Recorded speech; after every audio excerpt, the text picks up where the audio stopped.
इस कारण देवर्षि नारद को बनना पड़ा था एक बार बंदर। Hindi story. Why did Narad become monkey fest. Shri Narad बड़े ही तपस्वी और ज्ञानी ऋषि हुए, जिनके ज्ञान और तप की माता पार्वती भी प्रशंसक थी। तब ही एक दिन माता पार्वती श्री शिव से नारद मुनि के ज्ञान की तारीफ करने लगी। शिव ने पार्वती जी को बताया कि नारद बड़े ही ज्ञानी हैं, लेकिन किसी भी चीज़ का अहंकार अच्छा नहीं होता है। एक बार नारद को इसी अहंकार घमंड के कारण बंदर बनना पड़ा था। यह सुनकर माता पार्वती को बहुत आश्चर्य हुआ। उन्होंने श्री शिव भगवान से पूरा कारण जानना चाहा। तब श्री शिव ने बतलाया, इस संसार में कोई कितना ही बड़ा ज्ञानी हो, लेकिन श्री हरि जो चाहते हैं वो उसे बनना ही पड़ता है। नारद को एक बार अपने इसी तप और बुद्धि का अहंकार घमंड हो गया था। इसलिए नारद को सबक सिखाने के लिए श्री विष्णु को एक युक्ति सूझी। हिमालय पर्वत में एक बड़ी पवित्र गुफा थी। उस गुफा के निकट ही गंगा जी बहती थी। वह परम पवित्र गुफा नारद जी को अत्यंत सुहावनी लगी।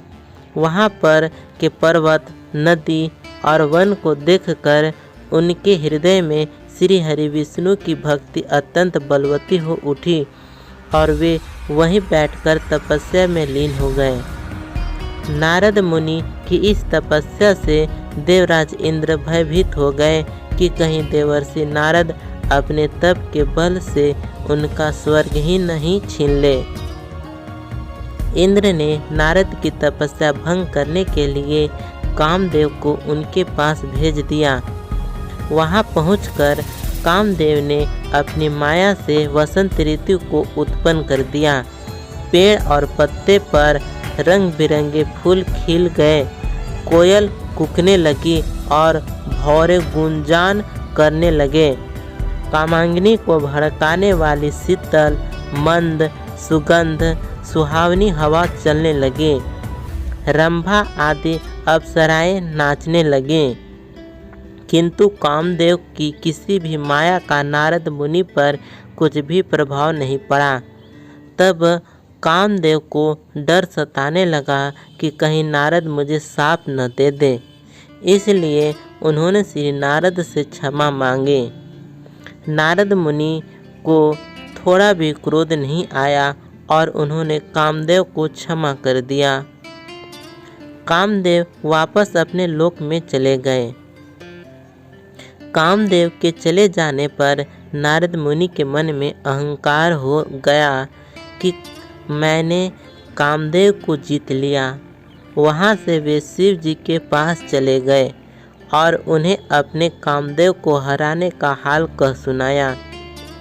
भगवान शिव समझ गए कि नारद को अहंकार हो गया है।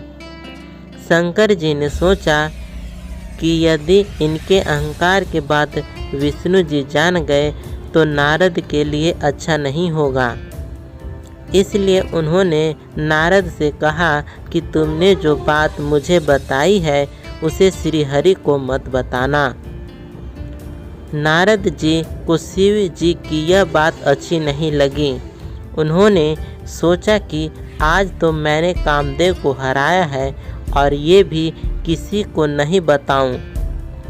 नारद जी क्षीर सागर पहुँचे और शिव जी के मना करने के बाद भी सारी कथा उन्हें सुना दी।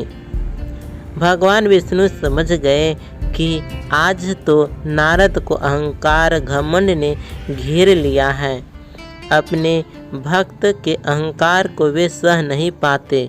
इसलिए उन्होंने अपने मन में सोचा कि मैं ऐसा उपाय करूँगा कि नारद का घमंड भी दूर हो जाए और मेरी लीला भी चलती रहे।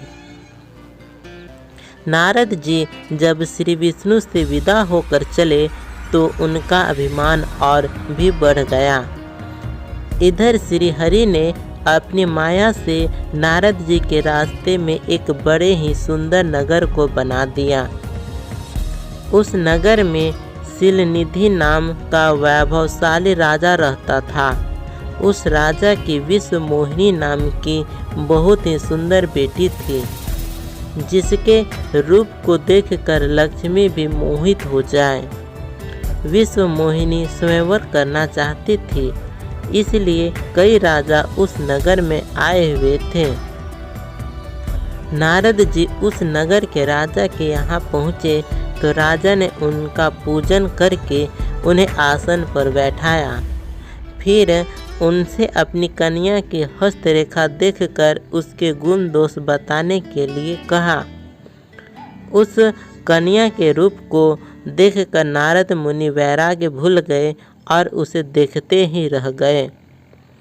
उस कन्या की हस्तरेखा बता रही थी कि उसके साथ जो विवाह करेगा वह अमर हो जाएगा, उसे संसार में कोई भी जीत नहीं सकेगा और संसार के समस्त जीव उसकी सेवा करेंगे। यह बात नारद मुनि ने राजा को नहीं बताई और राजा को उन्होंने अपनी ओर से बनाकर कुछ और अच्छी बातें कह दी। अब नारद जी ने सोचा कि कुछ ऐसा उपाय करना चाहिए कि यह कन्या मुझसे ही विवाह करे। ऐसा सोचकर नारद जी ने श्री हरि को याद किया और भगवान विष्णु उनके सामने प्रकट हो गए। नारद जी ने उन्हें सारी बात बताई और कहने लगे, हे नाथ, आप मुझे अपना सुंदर रूप दे दो ताकि मैं उस कन्या से विवाह कर सकूं। भगवान हरि ने कहा, हे नारद, हम वही करेंगे जिसमें तुम्हारी भलाई हो। यह सारी विष्णु जी की ही माया थी। विष्णु जी ने अपनी माया से नारद जी को बंदर का रूप दे दिया। नारद जी को यह बात समझ में नहीं आई। वो समझे कि मैं बहुत सुंदर लग रहा हूँ। वहाँ पर छिपे हुए शिव जी के 2 गणों ने भी इस घटना को देख लिया।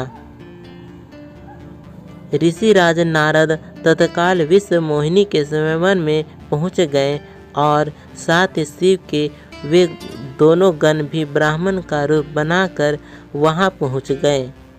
वे दोनों गण नारद जी को सुनाकर कहने लगे कि भगवान ने इन्हें इतना सुंदर रूप दिया है कि राजकुमारी सिर्फ इन पर ही रिझेगी। उनकी बातों से नारद जी मन ही मन बहुत खुश हुए। स्वयं भगवान विष्णु भी उस स्वयंवर में एक राजा का रूप धारण कर आ गए। विश्व मोहिनी ने कुरूप नारद की तरफ देखा भी नहीं और राजा रूपी विष्णु के गले में वरमाला डाल दी। मोह के कारण नारद मुनि की बुद्धि नष्ट हो गई थी। राजकुमारी द्वारा अन्य राजा को वरमाला डालते देख वे परेशान हो उठे। उसी समय शिव के गणों ने ताना कसते हुए नारद जी से कहा, जरा दर्पण में अपना मुंह तो देखिए। मुनि ने जल में झांककर अपना मुंह देखा और अपनी कुरूपता देखकर गुस्सा हो उठे। गुस्से में आकर उन्होंने शिव जी के उन दोनों गणों को राक्षस हो जाने का शाप दे दिया। उन दोनों को शाप देने के बाद जब मुनि ने एक बार फिर से जल में अपना मुंह देखा तो उन्हें अपना असली रूप फिर से मिल चुका था। नारद जी को अपना असली रूप वापस मिल गया था, लेकिन भगवान विष्णु पर उन्हें बहुत गुस्सा आ रहा था, क्योंकि विष्णु के कारण ही उनकी बहुत ही हंसी हुई थी। वे उसी समय विष्णु जी के मिलने के लिए चल पड़े। रास्ते में ही उनकी मुलाकात विष्णु जी, जिनके साथ लक्ष्मी जी और विश्व मोहिनी भी थी, से हो गई।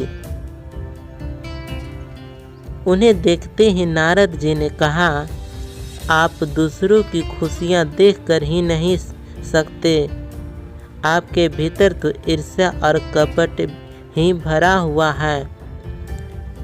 समुद्र मंथन के समय आपने श्री शिव को बावला बनाकर विष और राक्षसों को मदिरा पिला दिया और स्वयं लक्ष्मी जी और कौस्तुभ मणि को ले लिया। आप बड़े धोखेबाज और मतलबी हो, हमेशा कपट का व्यवहार करते हो। हमारे साथ जो किया है उसका फल जरूर पाओगे। आपने मनुष्य रूप धारण करके विश्व मोहिनी को प्राप्त किया है, इसलिए मैं आपको श्राप देता हूँ कि आपको मनुष्य जन्म लेना पड़ेगा। आपने हमें स्त्री से दूर किया है, इसलिए आपको भी स्त्री से दूरी का दुख सहना पड़ेगा।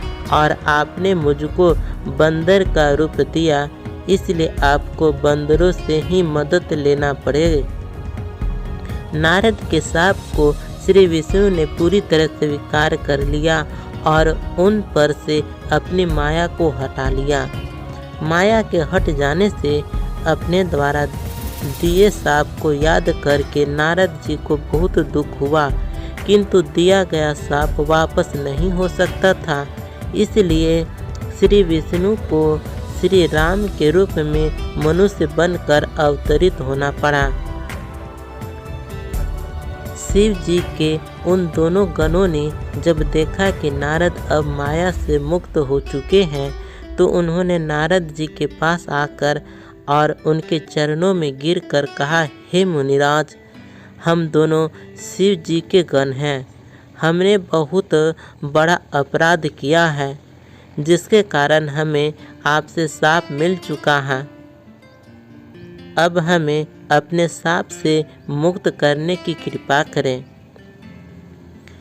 नारद जी बोले, मेरा शाप झूठा नहीं हो सकता, इसलिए तुम दोनों रावण और कुंभकर्ण के रूप में महान ऐश्वर्यशाली, बलवान तथा तेजवान राक्षस बनोगे और अपनी भुजाओं के बल से पूरे विश्व पर विजय प्राप्त करोगे।